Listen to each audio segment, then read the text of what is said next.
slouch. Don't slouch, Jon! I'm gonna do the video. What up, Internet? So, I was going through some of the old archives of videos and things that I've posted, and I realized that a podcast episode that I did with my homie, Jon Veles,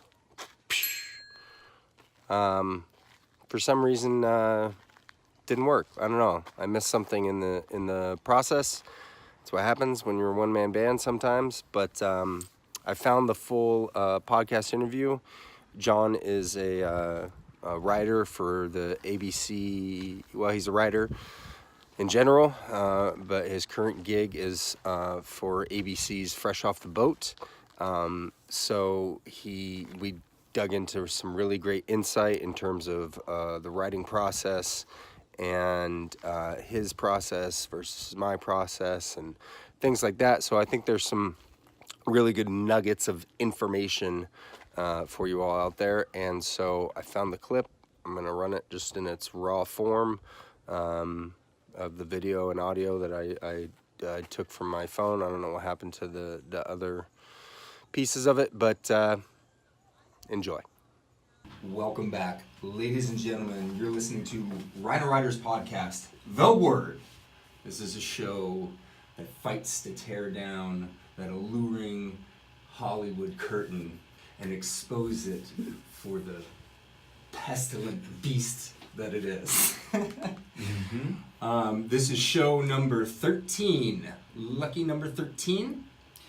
And the show topic for today is the world of television. Now, I don't know, some of you may know me, know that I absolutely do not consume very much TV, if any at all.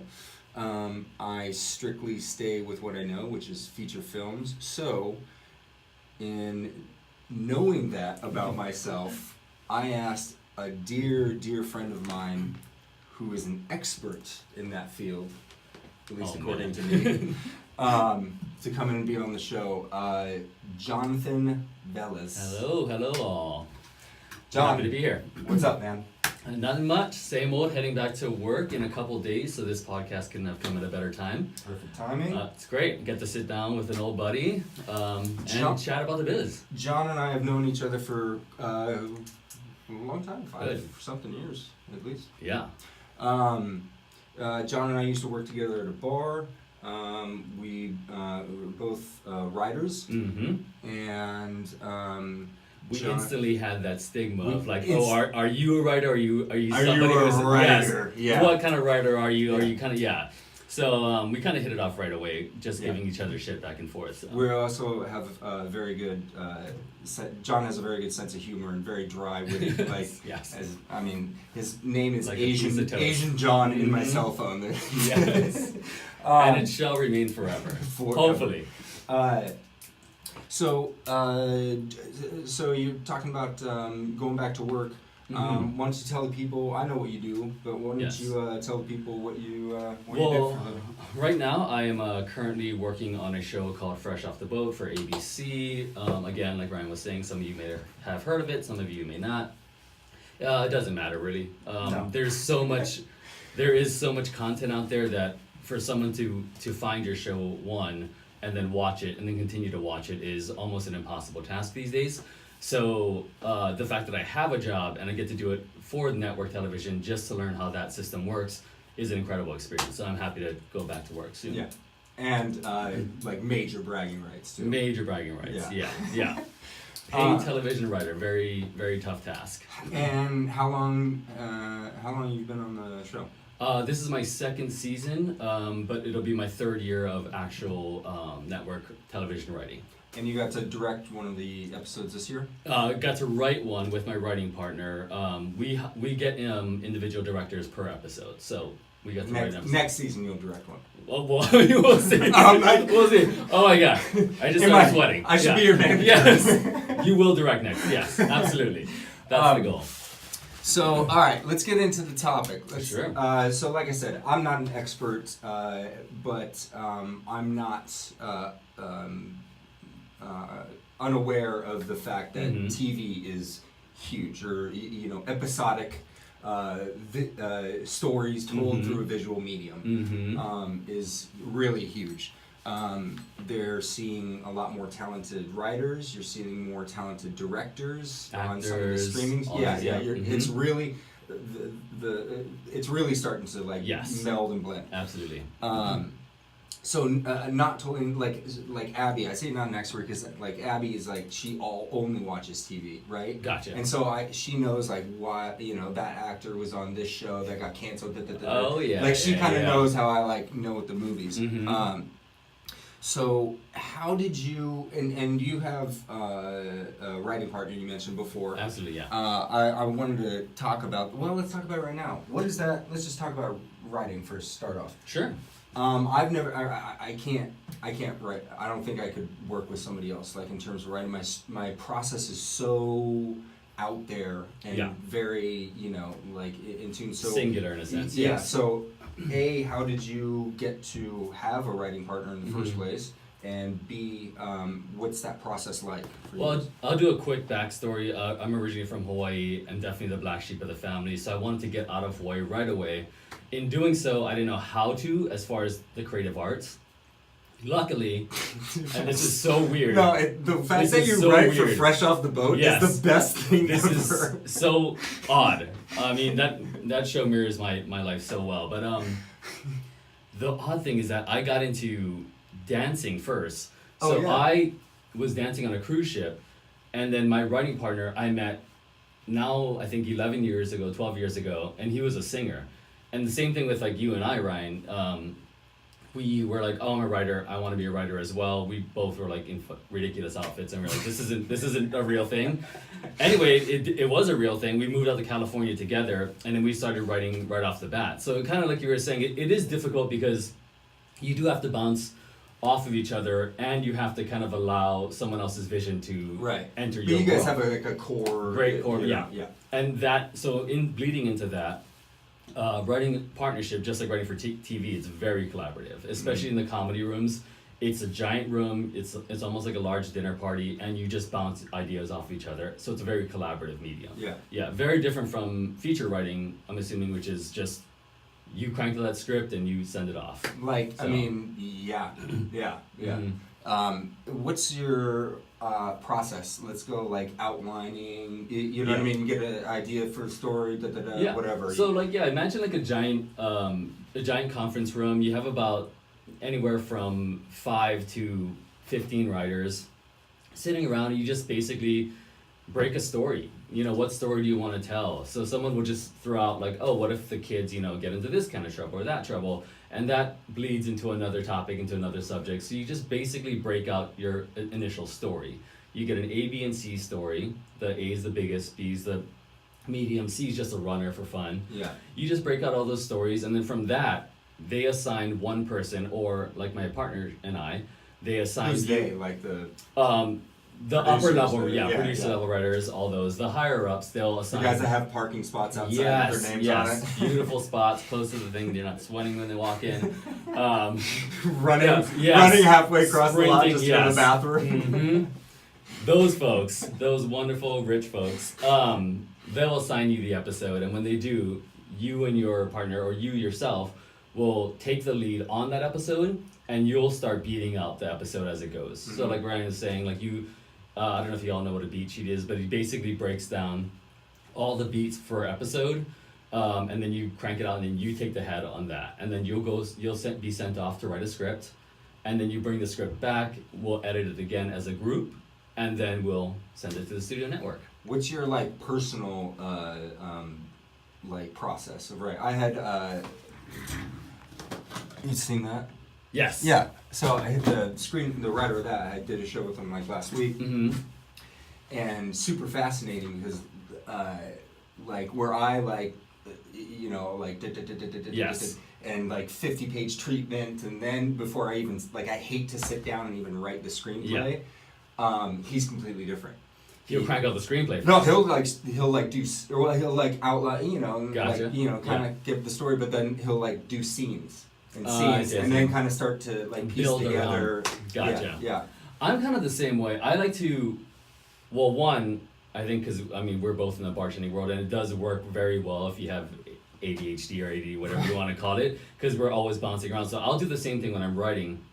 I'll write out a couple ideas, but I will break it down in the simplest form, because you can't, once you go past the point, it's so hard to pull. Well, once you pull that thread and everything comes apart, it's hard to, regain the momentum.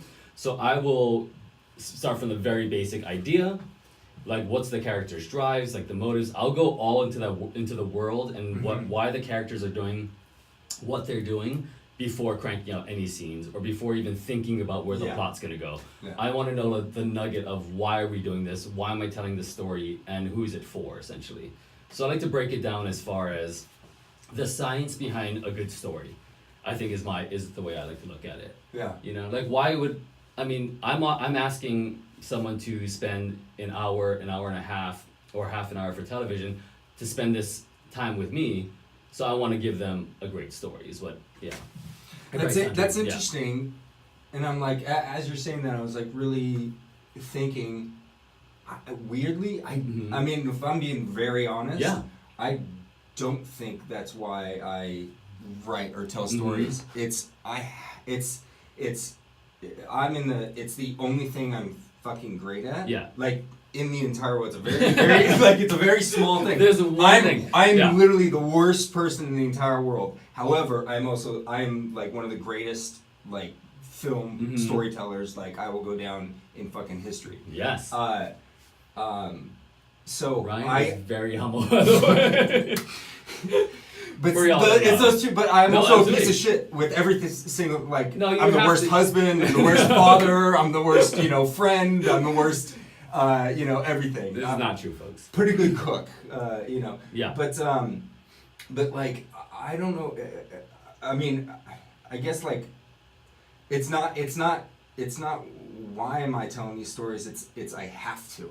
It's very, very, very weird. Like these characters and these themes and just things in my brain, especially like you read some of the stuff I wrote after my fucking breakdown. Yes. It's super like deep and personal, in a grand, adventure vampire trilogy, in a ridiculous setting. You're like an idea geyser. Like it just come out. And so it's like, I don't give a fuck if everybody thinks about it. That's great. But I know it's going to be good. Yes, because you know how to tell a story. But that's the thing. I think you coming from a place of you can appreciate good writing, good storytelling, and everything, cinematography, all that. You being able to appreciate that, I think puts in, like you were saying, you have these ideas that need to get out. But the fact that you know how the system works, you can implement this so that it makes sense for everyone else to understand. And I'm terrible at like human communication, like you know what I mean, like absolutely terrible. Yet when I write, it's like everything just makes sense. Everything just makes sense. Yeah, that's incredible. So how did you get this? Finally land this job for Fresh Off the Boat? Well, you gotta get. Tell me your Hollywood. Give me your because the show's about fuck you Hollywood. Yes. Yes. I mean, and tell me your grind. Tell me relate to the people because they know my grind and we're similar in age. So yes, I mean this started.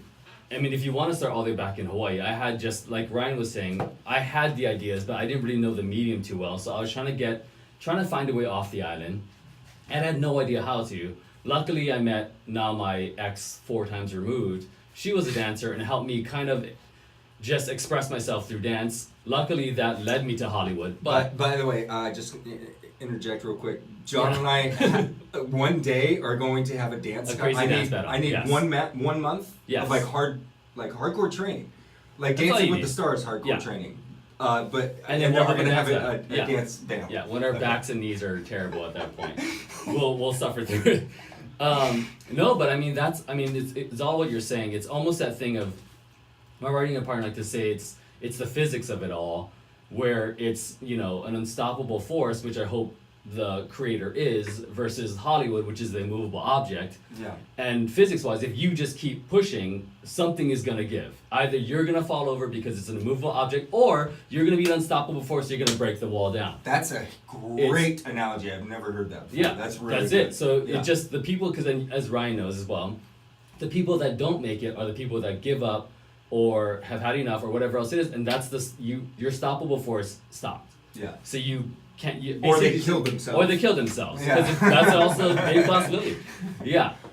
But that's what it is. You just gotta keep pushing, keep grinding, and like Ryan was saying, I mean, I was 10 years into Los Angeles before I even got a job Yeah. on a show. So it's a grinding of, I mean, I've worked as a delivery service person, I've worked in the bar world for a decade, I've painted houses, I've dug ditches, I've done basically everything across the board to break into the business, but you do have to suck it up and kind of, like what Ryan was saying earlier, is you have to see the end goal. Like if you can see that end goal clearly, you will make it. Or 'Cause just that's the thing. and you may not even have to like see the exact end goal, but Yeah. just I mean in terms of like making it. Yeah, like, yeah. Making it means something for you For know, but absolutely. like as long as you just like believe, you know, like no, I'll get there. Like Yeah. I mean, and you're patient. Like 10 fucking years. 10 years. 10 man. years, people. Can Yeah. we just like highlight that for a second? Yeah. You want to come to fucking LA. You want to come to Hollywood. Mhm. You know, you got a demo reel. You graduated from fucking USC. You think you're king shit. You think Yeah. you're top of the fucking class. Blah, blah, blah. 20 fucking friends in the business. We're going to kill it. We're going to Yeah. crush it. And 10, 10 years. Yeah. to get a fucking job as on a Yeah. network, you know, as a sitcom, Yeah. which like amazing. Like, is that what you want to do for the rest of your life? No, Don't. but You it- don't. You yeah, don't want to yeah. go to school. But Stay like, in school. but like that's Yeah. that's my point. That's a big thing. You Yeah. just crushed it on some of those points right there. Well, It's that's like, what it is. I mean, it's just like Ryan was saying. It's not you don't have to have the exact goal, but when you come out here, it does look like an upside down pyramid, Yeah. where your goal is so broad, and then the longer you're here, it starts pinpointing, and that pyramid starts turning the right side up, and that pinpoint becomes so focused and so. I mean, whatever your goal is becomes like a pinpoint, and you see it exactly how you want it. So. And you also can't I don't know, be like open to adaptation. You know, Yes. like I never knew I'd build a fucking app. Yeah. Right? But that's it. you know I what I mean, mean? But yeah. yet I'm able, you incorporate and you mold and you shift, yeah. That's the thing I think people always get wrong as well. Like, it's the interpretation of like a creator creates, no matter what it is, no matter what genre, no matter what field you're in, a creator has to create. And I think that's what is cool about this industry in this town, is that you can, you know, explore other mediums and do other things, but you're still creating, you still get just as much satisfaction out of it Yeah. as you would like writing and everything, you know? Did you stay, have you lived in, how many times have you moved? 10 years? Once. I hate moving. It's one of the worst things in the world. Well, yeah. So I was in the valley. Big mistake. Everyone's like, don't move to the valley. I was like, I'm moving to the valley. It's cheap. Don't ever move to the valley, people.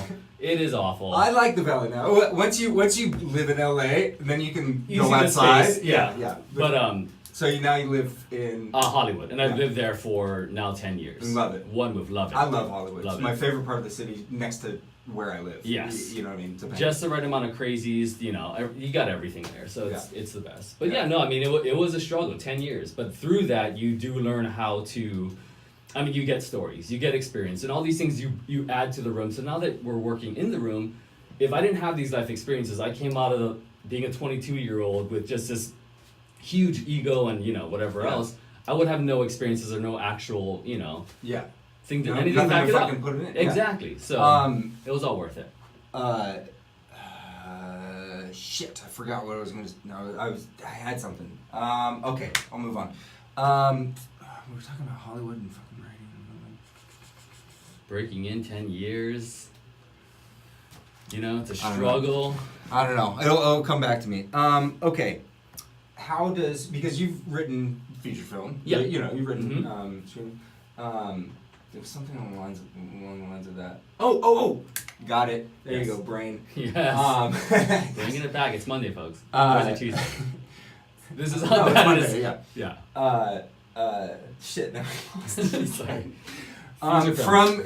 From you getting this job Yes. at ABC, you've been like crazy busy, like meetings and yeah. everything and stuff like that. So tell people like like you haven't made it, you know what I mean? But like the 10-year struggle, finally get that first gig. Get over that what's hump, starting yeah. to what's starting to pollinate from that? Gotcha. Okay, so anyone who knows or who has lived in Hollywood for a certain amount of time, it is who you know.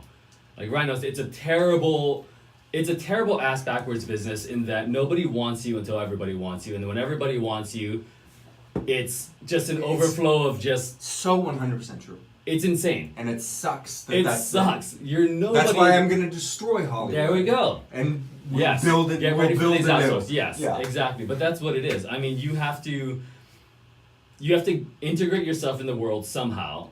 Don't ask me. I don't even know how it worked out for us, but you have to integrate yourself into the world. Have you ever acted? I've acted. So have I. Yeah, I've You know what I danced. mean? Like- I've done theater. Yeah. I've done across the board. I've done it all. Sketch shows. Yeah. I've produced my own shows, like web series. I've done Plays, it all. like, Plays. yeah. You do it all, and you see what sticks because most of that spaghetti is not done, and it will fall straight to the ground. Well. So try something else. But yeah, no. I mean, you do have to just work and push, but you have to.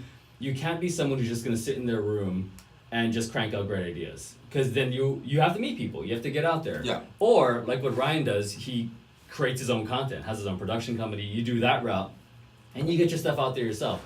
The whole fuck Hollywood of it all. You know, cut out the middleman. Yeah. But I am not talented enough to edit or direct or anything, so I knew my strength was just writing, like you were saying. So, got myself out there, you know, got an agent, got a manager. And then we went the assisting route, you know, assisted someone on a show. Then they brought us onto the show, which is very, incredible and is almost unheard of in the second season. But from there, we, you know. So you've been taking like more media, like are people starting to like recognize like, these guys are actual writers. Yeah. And they got talent Yeah. or whatever. So you go out there. I mean, the craziest thing also to hear is that you honestly just have to be a human being. That's the one thing, because in a room of writers, in a room of a lot of people who are a little antisocial, a little weird, whatever else however you want to call it, everyone is just wanting a human connection in a sense. Mm-hmm. So just be a human being. Like, be able to talk. Don't ask for things right away. Don't come off needy. You just have to play the game because it is a long game. It's a long con. You know what I mean? So you have to just be able to play the game. Be nice. Be humble. And be good at what you're doing. Because like what Ryan was saying, the second you get in there, once you open that door and someone says, hey, can you do this? And you say no, that door is going to shut in your face and you don't know when another door is going to open. Right. So, what about and I'm curious where your headspace is at. So like I with evidence, right? Mhm. I was like, fuck, this is it. You know what I mean? Paramount fucking just called me. Yeah. My house. I don't even give Exactly. them my phone number. Like, they'll how did find this you. happen? Oh, they'll find you, yeah. Yeah. And then but I had nothing after that. Mhm. Like I just fucking went for the top of the hill. Yeah. You know what I mean? And then didn't have a flag to stick on. You know, at the top.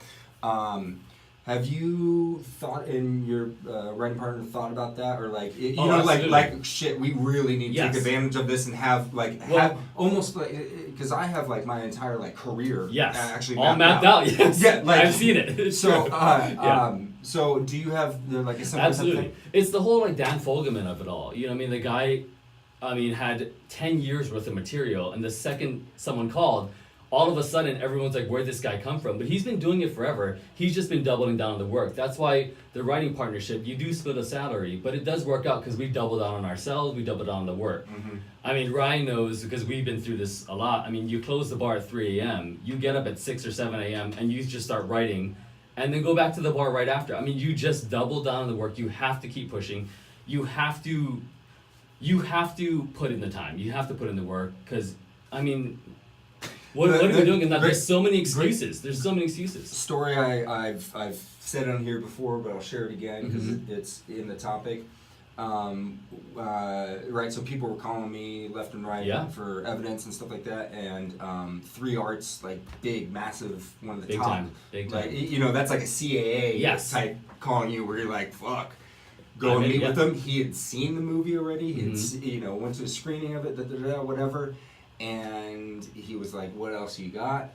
And I go, "Fuck." I was like, "I write so fast, it doesn't matter." I was like, "I'll do evidence too. I'll do whatever." So like, and he goes, he goes, let me tell you something. You got about 6 months before people stop replying and everything. Yeah. I thought he was so full of shit, dude. I was like, Universal's gonna call next, and then this, and then, and it not It's even the truth. 6 months. Yeah. And then It's back the at the truth. fucking. That's when I started working at Cabo. Yeah. Because I quit Baja Oh, that's during right. that, Yes, and so then I called Wayne, and I was like, need you a know, because job. Abby was finally like, you gotta fucking go back to work, like nothing's happening. Yeah. You know. Yeah. And so yeah. But that's what it is. It's rolling off of that heat, like Ryan was saying. That's why we will take every meeting. We will meet every person and everything because we are still trying to build that fire. I mean, it's a little flame right now, but we're trying to build that fire where it's like you have to keep that heat. And like what Ryan was saying, when everyone wants you, everyone wants you, and then when no one wants you, you just get wiped clean. Like you Wiped don't clean. exist. Like you don't exist ever. Don't exist. You just get shoved into the pile again. But what's your guys' career path looking like? well, we are hopefully we want to be creators. That's the thing. We want to have our show on air, and also in the meantime sell features and whatnot. Like the Jordan Peele of it all now, like he's branched off even into horror, coming from comedy. But I think horror and comedy transition so well because they do. Yeah. And fun fact, like what and the reason they're connected. I mean, like you can an example of it. Yeah. What happens every time somebody gets scared in a movie? They get scared and then they laugh. Yes. and then they laugh. Yeah. They're like the only two like uncontrollable emotions that a human can give off. Yeah. So it's very interesting how absolutely they meld so well. Yeah. And so that's our thing too. Is we just want to. I mean, what we want to infuse is, I mean, what we grew up with. I mean, with the Seinfelds, with the Friends, and all these kinds of things. The water cooler talk of it all. We want to infuse stakes in comedies. That's our big thing because you can turn on Modern Family, you can not watch it for 4 years, come back, and the family's still the family how it is. Yeah. We want to infuse stakes, so if you do miss it, like Walking Dead or Game of Thrones or whatever else, you cannot check social media because it's going to be ruined for you. So you can't look into that kind of things. Yeah. We want to do that for comedies. Yeah. Just basically have it be a topic of conversation again. That's all it is. Put a That's little super smart. weight on it. That's all. Yeah. Yeah. But, that's cool. Yeah, and that's what I think horror and comedy, they blend so well together. I mean, you have now action comedies, you have buddy comedies, you have all these things where the worlds are starting to meld into this Todd weird... Phillips is an incredible director, film director. Yeah. You know what I mean? Aesthetically, technically, he just happens to do comedies. Yeah. But that's why they're so good, I think. Yeah. Same with Jordan Peele, and he's doing so many things. He's producing somebody's. He's doing something 2 or 3 projects now, but Brian De Palma. Yes. You heard that story? Yeah. Yeah, he's producing that, I believe. Where's my fact checker? Yes, come on. God damn it! We're gonna get a fact check in here, so nice. Okay. Talk. Let's get your opinion. Why do you think? I mean, apart from, I guess, the availability of so many. There's so many different platforms and stuff like that. Why is TV why did TV get this huge push? Why did all this? I haven't paid enough time in the world to actually have an opinion on it. I just know it is there. So I think the cool thing with the industry now is that the Netflix and Hulu's that aside, there is what you said, there's so many mediums that people can get, but at the same time, the caliber of writing, of acting, of all these things, the directors and all these, the caliber of the content coming out is so incredible that I think we need more options to tell these stories. We need more people to, push these things out there. And I think that's why television now is becoming this huge thing, because would you go see a movie, with the Stranger Things of it all? No, you wouldn't, because we've seen it. We've seen Goonies. We've seen, I watched a couple. You know what I mean? Yeah. So I watched the first season of Stranger Things.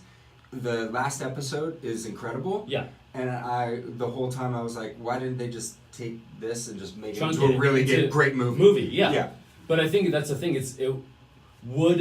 How many eyes are you going to get on that way versus how many eyes? Yeah. It wouldn't have. So I think that's what it is. Yeah. I think the idea of going to the movies is this it's this whole night out. It's this big extravaganza to go to a movie, and them keep raising the movie prices and everything. It's hard to pick and choose what you want to see, so people would rather just not see it.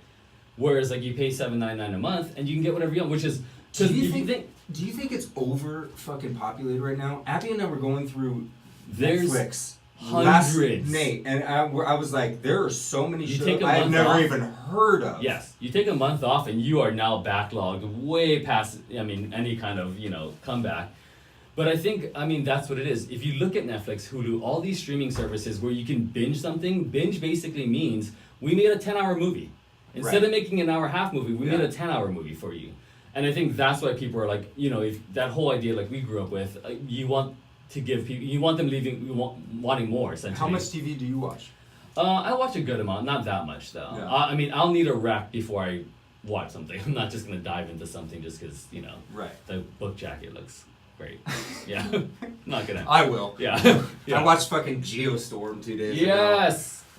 Give me a great chaos movie any day, and I'll go watch it. Rampage. No, yeah. Geostorm. Sure. But Tornado Heist was Tornado Heist out there? I was out there for a week, and and it was gone. But give me those. That's. There, I'll tell you off air because I don't want to tell my zing. But it's as a writer, there's something very funny. Oh man. Do you have a favorite show? So okay, of course, the Seinfelds and Friends and all these great shows and stuff like that. I did watch Breaking Bad, which I thought was, in the first 5 minutes of the pilot, I was completely hooked. You're hooked, yeah. I watched all of Sons of Anarchy. They went in one season too long. Breaking Bad did that too. They did 6 seasons, and I was like, why didn't they tried to stretch 5? it? Well, it's that Just whole. It's the that- money of it I all. know! It's the money of it all. I You know, know isn't very that well. fucking brutal? You're just like, can you stretch it out one more? We'll give you an extra $10 million. And Yeah. I'm like, yeah, and then it is. It's that push and pull of, is the artist gonna keep stretching to the point where the integrity of the show is getting to the point where it's really weak, but still it's an incredible show. I'm not. Yeah, of course. I'm not.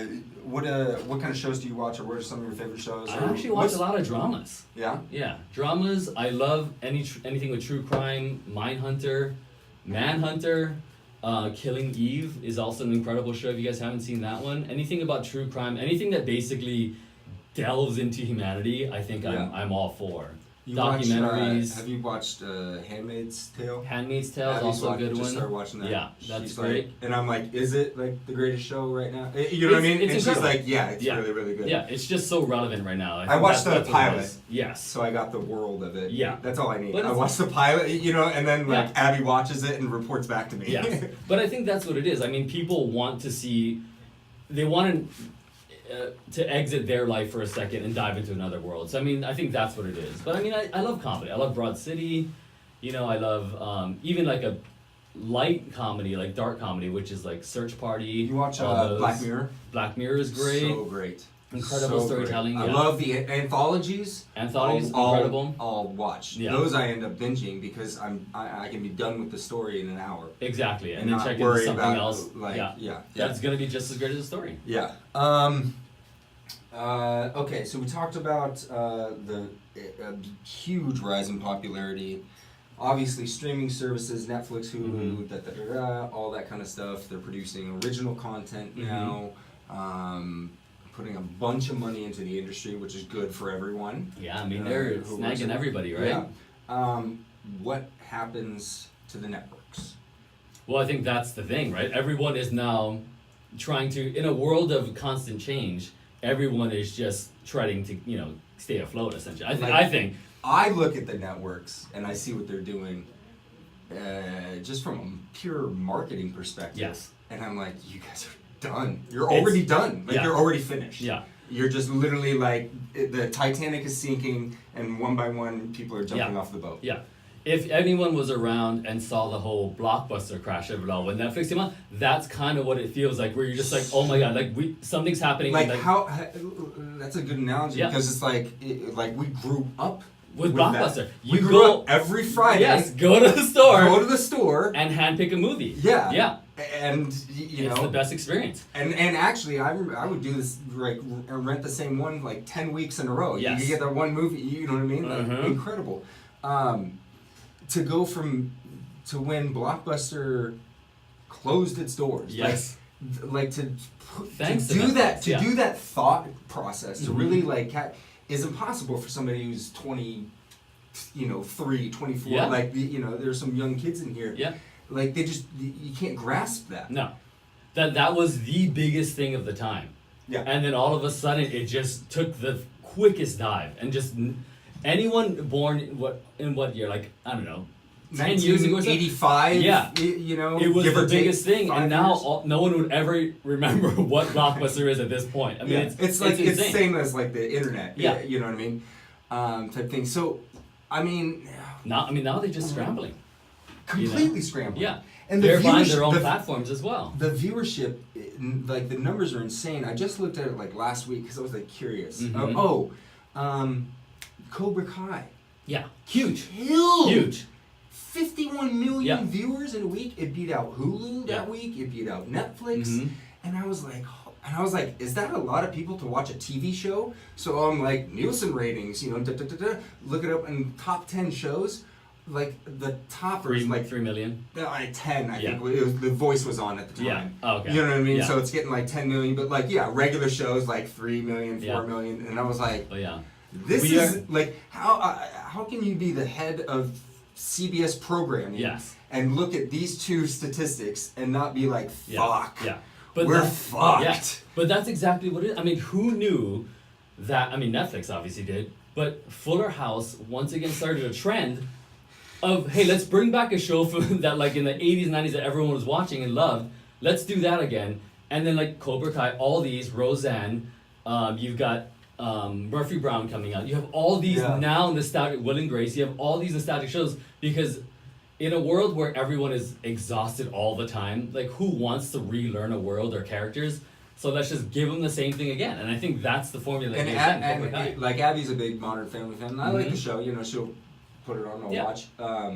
When they like, I don't even know. I mean, you can tell from the age of the kids. Yeah. But like I won't even know. I'm like, is this like a brand new? Like the show's still on? Yes. Like they're crushing. Oh, yeah. You know what I mean? And it's like you can't tell the difference between season 2 and season 10 or whatever. Besides the age of the kids, yeah.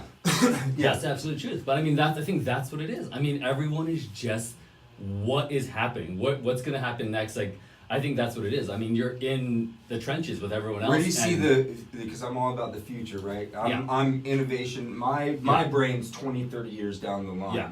Like I'm digging my, rabbit hole to pop up. Where do you think like really what do you think is going to be the state of like TV? I personally think it's gonna be the first step, I feel like, is going to be if you want to buy cable, whatever else you're gonna do, you're gonna buy it and you can click on whatever show you want. You're gonna be able to watch any episode of that show as it comes out. So it's basically gonna be like, instead of that guide, you can just hit a show and you can watch the entire thing. You can go back, you can do whatever you want. I think everything is gonna come to the point where you can watch whatever you want at any time that you want to.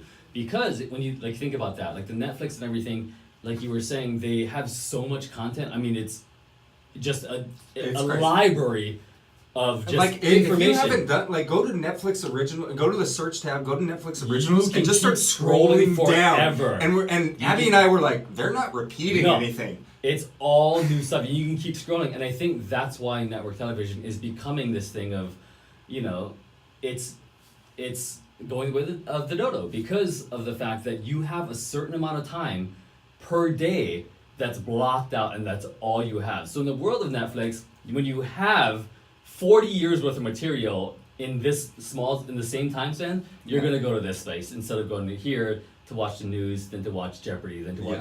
It's those things. where- Although I'm It's- religious, like I'm Same. so routine. Wheel of Fortune. Yeah, All Jeopardy, Wheel of Fortune, because it's right about I that. have to do. Yeah. Well, it's like because I put Ken in bed around Yeah. 7, and so like he goes in his room, and then it's like Mhm. cleaning up or cooking dinner or whatever. Yeah. Plus, I love Jeopardy. It's fucking Yes, it's dope great. as It's hell. great.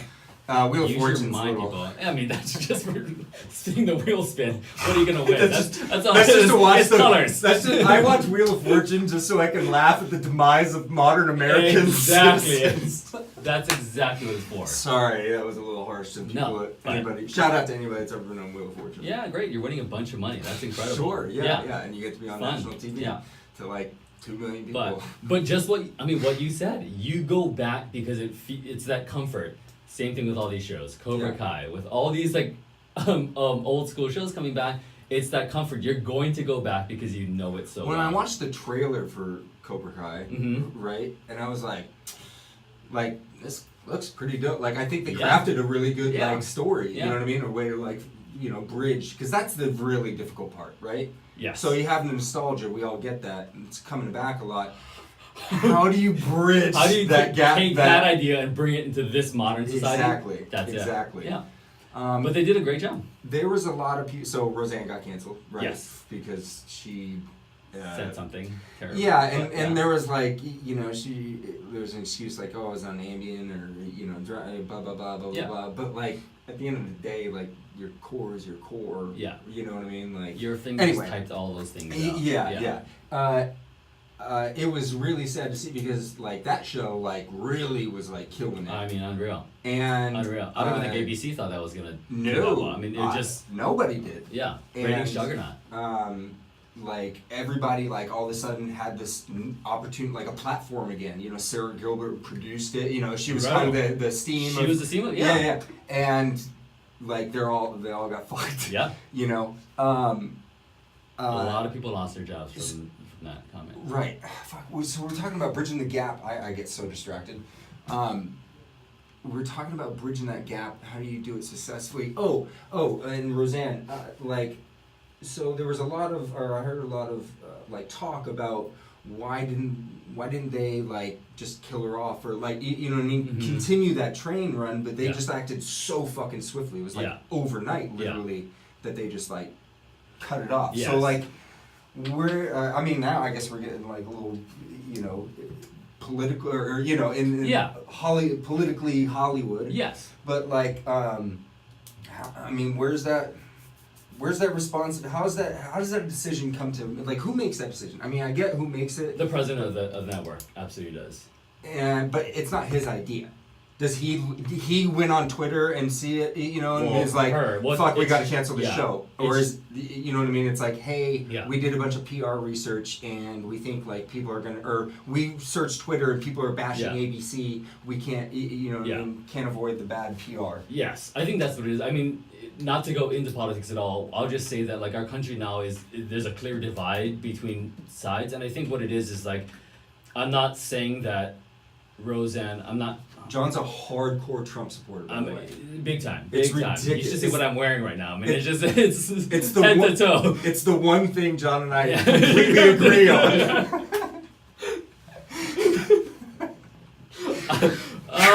People are gonna be like, turn it off. No, I'll just broadcast it down south. They'll be like, who's this RynoRyder? Yes, I love him. He's gonna Wait, he's on an Asian show? Yeah. He let an Asian go? go? Wait, what is this? You're like, I hate Asians. Yeah.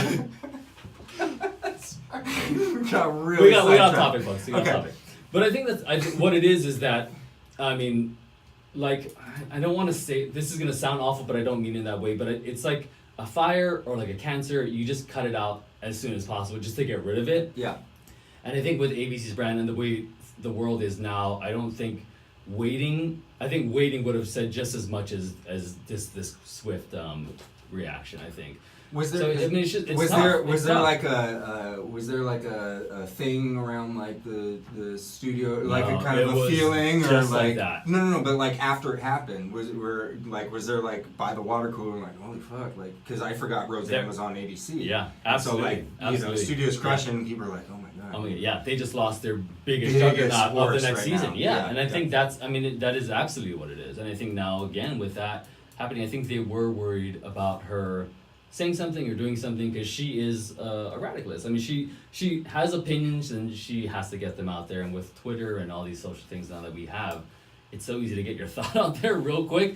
So I think they are. I mean, do you think if they did like go back and like repackage it without her and put it back out, that people would respond? Well, I think they're trying to adapt something where I think it's just the kids, like a spin-off of the kids. But I don't know, only because it's. When you see that show, when you see those characters, you associate every other character with it, and I think it'd be difficult to like. I mean, just like Full House. I mean, if you were to kill off Uncle Jesse or something, that people would be like, what just happened? Yeah, My wait a whole minute. entire world just, blew up in my face. Yeah, so I don't know. I don't know. But yeah, I mean, it was a big hit.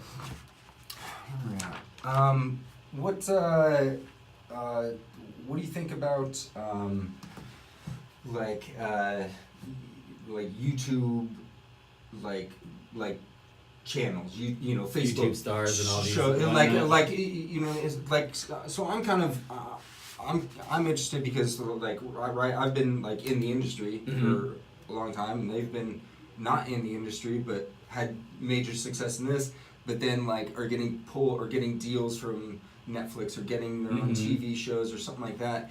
And I look at that and I'm always like, why not just people are getting it. I mean, I get it, but like if like the big boys are calling to you and you're so ahead of the game in terms of like the progressive, in terms of like the technology or like where the platforms or where people's eyes are going to be to like get sucked into, like I wish they wouldn't get sucked into the machine. Yes. You know what I'm saying? Yeah. I wish they would like kind of do their own thing, but I think there's a stigma or whatever on the general public, at least in America, of like I can watch like somebody's YouTube channel, like I can watch. And somebody puts out a 20-minute show every Monday that's creative, that's fun, like I can be entertained by that. And now with your phone, you can just hit a button and it throws on your flat screen. Yes. So like, I don't know, what's your opinion on those like kind of, those kind of creatives coming into this world of like an episodic show, each week, like how would that, do you think it's just a matter of time before the general public like starts looking there to like, because like Facebook is producing like original content now. Absolutely, yeah. You know what I mean? Yeah. Like I have a funny feeling Snapchat's gonna do something crazy that's gonna be like, they're gonna have their own They're buying like, city network. blocks out here. Exactly. Yeah. And then YouTube Red just fucking, it took them 2 years, but then they like crushed it. But like nobody knows. Yeah. Nobody knows. Yeah. I mean, nobody knows. Yes. Yeah, it's not it's not on fucking the morning news, that's for sure. Yeah. So like when do you see that like? Well, I mean, NBC just had a new pilot come out. I mean, I don't know if they got picked up or not. Maybe it hasn't, but they were only casting YouTube stars for the show. But it's like you were saying, even with your like a script, narrative show or? Okay. Scripted, yeah. But that's, I mean, just like with your script, how you were saying earlier, I mean, it's that whole thing of like, what else do you have now because you're hot now? Yeah. It's the same thing. I mean, people want to make it easier on themselves. So if you, Ryan, had a YouTube channel and you had 10 million followers. I do have a YouTube channel. Yes. Just subscribe right now. Right now. And you had 10 million followers, NBC is going to be like, hey, we want to take you, your brand, and your followers and bring them to our network to watch your show on our network. I would say no to that. Yeah. But see, that's the thing. A lot of people will not. So that's the thing. I mean, people are now pulling from whatever is working and whatever is already in motion, I think. I think that's the thing. It's like how you want to cut out the middleman in certain things, they also want to do the same thing. We don't want to try and pull followers in. We want to bring someone in that already has that clout already. I think that's where everything's bridging down. But I mean, we have so much content out there now. Like you said, there's YouTube, there's Snapchat, Instagram. It's literally there's endless. so many things that are always like pulling your attention. So how do we keep it? Let's. I'm gonna go back. We'll cool off. Yeah. And then because I do want to talk a little bit. We got about 15 minutes. Just a little bit about movies. We'll get kind of off topic of TV because I do have a movie recommendation that I do at the end of every show, so you can start thinking about that. Awesome. And usually I try to keep it in line with the theme and the topic of the show and stuff like that. So talk to me. I've had other creatives, other writers on here and stuff like that. I know, and I've also shared my own personal story of like how I fell in love with movies and like da-da-da. So I assume movies were obviously like the first thing. big So time. like, just tell me that, like, you know, were the age? How did you start identifying? You know what I mean? Like, you know, tragedy in the family, and like, you know, movies were there. Like, that's kind of my thing. Yes. You know what I mean? Is like, I was like, anytime something bad happened, I always had movies there to like comfort me, literally. So like, do you have kind of deep of a connection, or I mean, everybody has like their favorite movie and like movie that changed. Yeah. You know, do you have some of those like? Absolutely. I think for me it was more just like I was saying, growing up on an island. I think as a child I didn't realize how far away from the rest of the United States we were. It's weird, but I picture you like living in a hut In a or hut, something. yeah. And then I find this dusty old video. VHS? Yes. Like, what's I go to this? town square and put it in the one VHS that the town has. Similar, but no, I mean, I think that's what it is. I mean, I was always the biggest daydreamer. I mean, growing up in the early 80s and whatnot, we didn't have video games growing up. We played with G.I. Joes, or we played with sticks or whatever else, and we, you know, made up our worlds. We go out and play, this is going to sound racist now, but we play cowboys and Indians, cops and robbers. Like, you go out there and you, as a child... Who was the cowboy, who was the Indian? Oh, I was always Indian. Love it. I love a good bow and arrow. I love it. I love it. It's you such like a the challenge? I love the challenge, yeah. Don't give me a 6-shooter, give me the bow and arrow. But I think it was that idea of like when you're a child and you create your own worlds and you're living in these worlds, I think that's what instantly I was like, okay, this is what I want to live always. This is how I want to always. And then again, I mean, were your parents like supportive of like, always your go out and creativity play. and stuff Yeah, like go out that? and play, go and do whatever you guys want to do. Like I think it's always that push of, you know, like this feels good, and I think I enjoy creating these worlds or these things in my mind, and I think from that, watching Goonies, you know, and watching Monster Squad, and watching all these like, oh my dude, god, Monster Squad is the that was one I would write at 20 Yeah. weeks out of the year. Yeah, and even back then, like, people didn't realize it's a horror comedy. It was so funny. I mean, just like action adventure with Goonies, you know, it's just, it's a comedy, but it was. See, so that goes. This is an interesting spin because that goes kind of directly with my whole thesis. Yeah. That movies have just slightly gotten decline and worse and worse and worse and worse. Like Monster Squad was like, let's do, the Universal Creature, sure do. Yes. And it's a fucking banger of a screenplay. It's incredible. You know what I mean? Like it's Goonies, incredible. But like my favorite movie, Predator. Go back and read the fucking screenplay. It's a literary piece of artwork. You know what I mean? And it's just so completely lost now. It's so completely lost. Or people just, like you said, they don't dive in as far as that. You're just like, movies are making billions of dollars. Movies haven't made more money than they are making right now. Yeah. And the quality has never been worse. Yes. In my humble opinion. Because it's like cutting corners of it all. I mean, think about how much Predator would cost to make now, the way they shot it then. I mean, it's probably mind-blowing how expensive it would be. But no, it was all those. I mean, everything. Predator, you have Gremlins, any of those, I mean, Critters, Tremors, like all those old school, like... Dude, I made the mistake of, I don't know, like, Tremors happened to be on the TV, and Cannon's running around. Yeah. All of a sudden, Cannon sees this giant snake. No, he goes, that's awesome. Oh, nice. And he was like, and so now Tremors, I mean, I think we found a version with, like, without the swearing. Great. Spoiler alert, we swear a lot, you know. And it's like, the kid's going to grow up and fucking say shit and fucking, whatever. Like, listen to this podcast in 2 years, and blah, blah, blah, context. Yes. But he loves fucking Tremors. Yes. Tremors. A 4-year-old boy can follow because the structure of the story. They're all the Gremlins. The structure is so good. So good. Yeah. Not even to mention, I mean, movie, back in the 70s and Oh my God. Go back. Yeah. John Wayne flicks, love those. I mean, Yeah. So, and I kind of, so I'm like both extremes, right? I'm the greatest, I'm the worst in the world. Yeah. I 100% without a doubt believe in my theory and exactly know and literally know that Hollywood is going to explode. Yes. Or implode, whatever implosion. Yeah. It does. Yes. Yet sometimes I sit there and I'm like, am I wrong? I mean, April the industry did make $1 billion in April. Yes. You know what I mean? Yeah. Black Panther did make $1 billion. Like those are real numbers. I can see like how that golden goose. You know what I mean?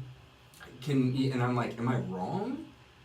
I don't know if it's right or wrong. I think. But then I go like to history, and I'm like, well, every great empire always, had its collapse at its highest. Exactly. You know. And I think that's what it is. I mean, you can look at it as a collapse, or you can look at it as just evolving. You know what I mean? I think that's it. The industry is just gonna evolve to the point where you're saying like things will crumble, and things are crumbling, and things are being built up at the same time. So it's never gonna be like this wipe off the map. But I think it's just gonna change to the point where like, oh my god, what happened to look at everyone who's like the golden age of movies and film. What happens to the morning news? Yes. What happens to the morning news? Like simple stuff like that. Yeah. Where I'm like, people are not gonna be watching, guys. Like look at the numbers of cable. Yeah. Look at the numbers of cable. And it's just like. Yeah, but I mean that's the same thing. Oh, and not to mention audio. Like audio's on a. It's on an up. Oh, it's on an up. Yeah. So it's like when Alexa like fucking dials it in 5 years, maybe 3, where it's just automatic, and so like people are gonna. I have already started in it. Like, do you have Alexa? No. I started already fucking around with it, and it's like it saved like going back to like time. You have a certain time in the day, and it's like it's so much quicker. I get an assistant here. Yeah, to help me out. Yes. Did you see that Google Assistant? Yes. Where it makes your phone calls for yes. you? When I saw that, my face melted off. Oh my god, what's going on? And even like it has like injunctions, and and the other person on the other line has no fucking idea. No idea. So, it's incredible, but I think that's what it is. It's just evolving. It's evolving, right. And it's just. I mean, what do you think? Clint Eastwood thinks. You know what I mean of the era now. I mean, their minds must just be like blown. I couldn't. I don't think they can comprehend it. And it's the same thing with like print. I mean, like who picks up a newspaper nowadays and reads it? It's like it's all on your phone. It's all so print is going away. It's just I think it's always just going to evolve and evolve and evolve to the point where we. In our age, might not recognize it in a few years, or maybe we do, and like who knows. But we'll and be interesting because we'll be able to like look back and like I remember when. Yes. I did the math, dude. I'm gonna be 70 in the year 2050. Okay. And like 70 is not that old. I don't plan on living past 72, by the way. But like I'm still gonna hit 70. Yeah. I can't put Abby through that much. Yes. I actually told her that the other day, and she was like, so you mean I'm gonna be 67 when I'm finally single again? She's like, can't you die earlier? Yeah. Could you?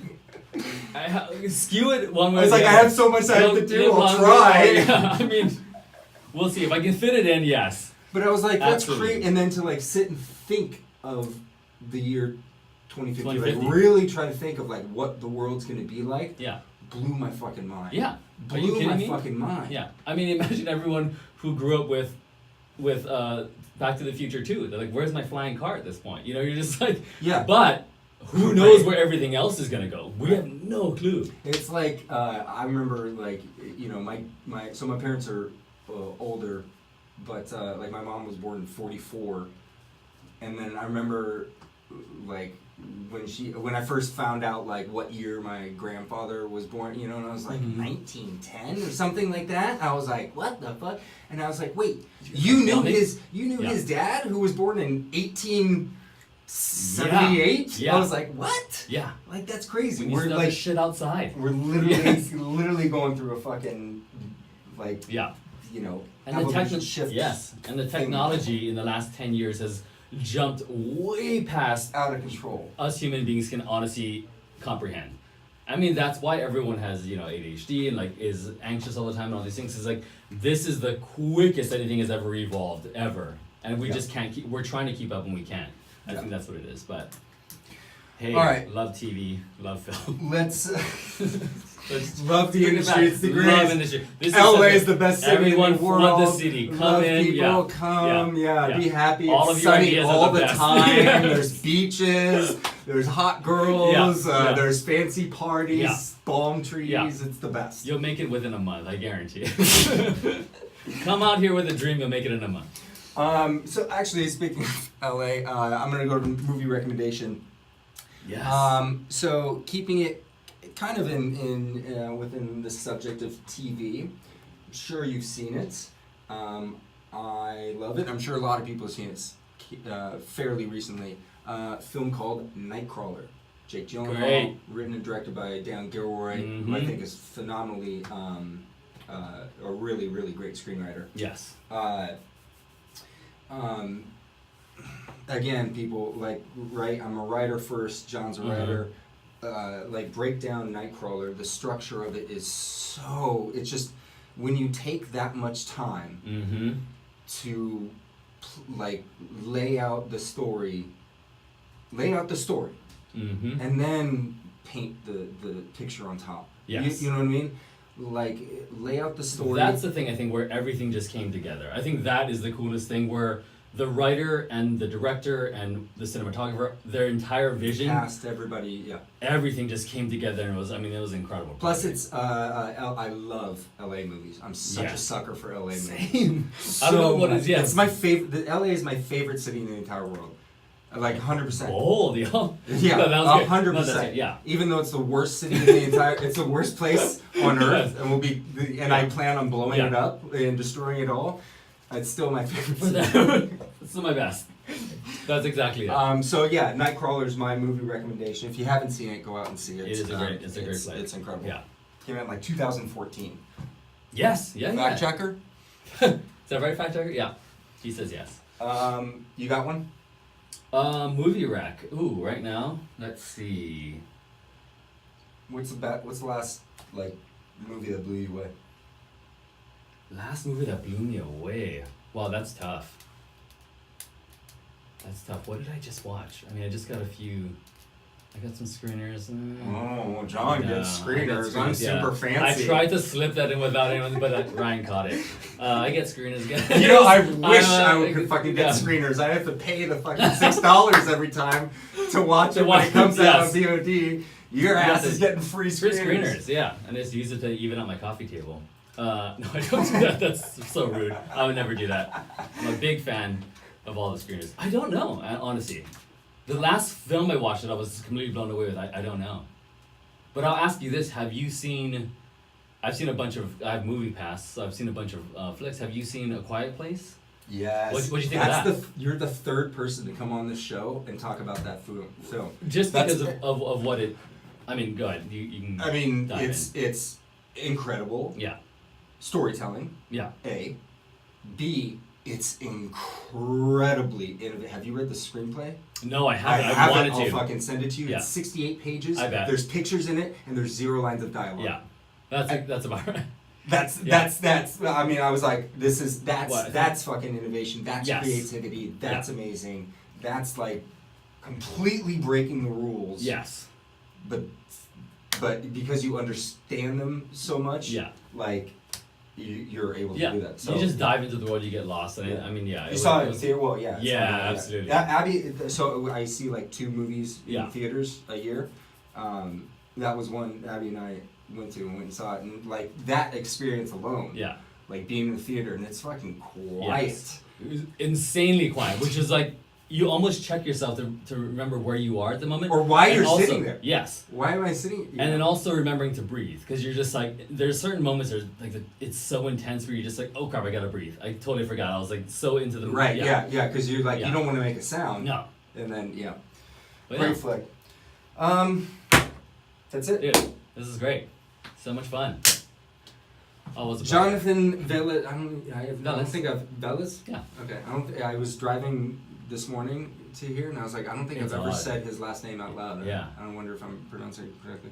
No. Jonathan Veles. Check out his show, Fresh Off the Boat, ABC. Locally, Channel 7. Yes. Season 3 coming up.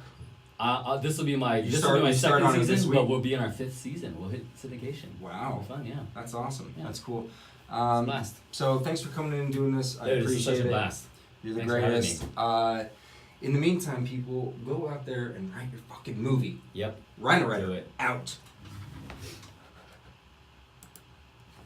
That was great. How much editing do you do on these? Very little.